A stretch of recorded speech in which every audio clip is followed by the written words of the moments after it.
Hello everyone, and welcome back to another Clone Drone and Danger Zone tips and tricks video. Now today we're going to be covering a bunch of not very well known certain things in the level editor that beginners should definitely know. So, when you're playing, if you ever want to, let's say, teleport a player to, let's say, somewhere off the map, right?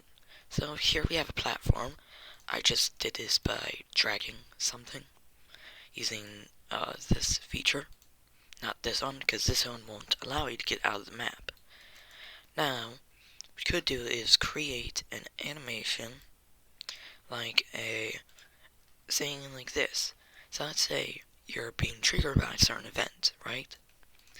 So here, you can't see this very well, but when you look here, you are taking control of the player. Now, remember, always have a seconds between position at 0 if you're teleporting. Otherwise, you're not going to go where you want to go, and that'll break everything. So then you can go and just, when you go in future in time, drag it over to where you want it, and then set it as release the player. Then once you're here, the player can free roam around here. But let's say you also wanted to know how to force him to do something. So like, when we're hitting F, you could take control of the player, and let's say you want to rotate him, right? Well, now you have him rotated. Then after that, you could have him walk. Now, you could, if you see here, this is set is moving. So, now he is set as if he's walking.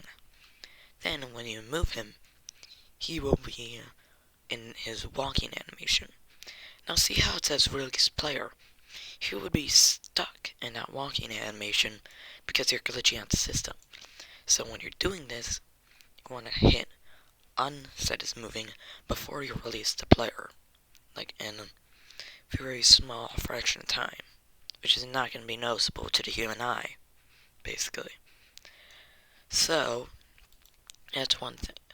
Now let's say you want to give him back, right? Here, do the exact same thing as regular teleportation. Instead, have another trigger where he is, and then here, we teleport all the way back over to here. Now, you may be wondering what this stuff is over here. Maybe, maybe not. So, if you wanted to, let's say, have two enemies, right? These guys won't attack you because they're caused to be triggered by something that cannot be triggered, because you have to ignore player entering thing.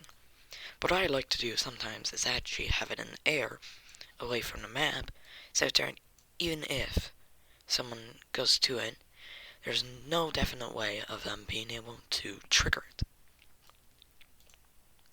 So this one will not trigger. See how it says ignore for victory count not on? This one does.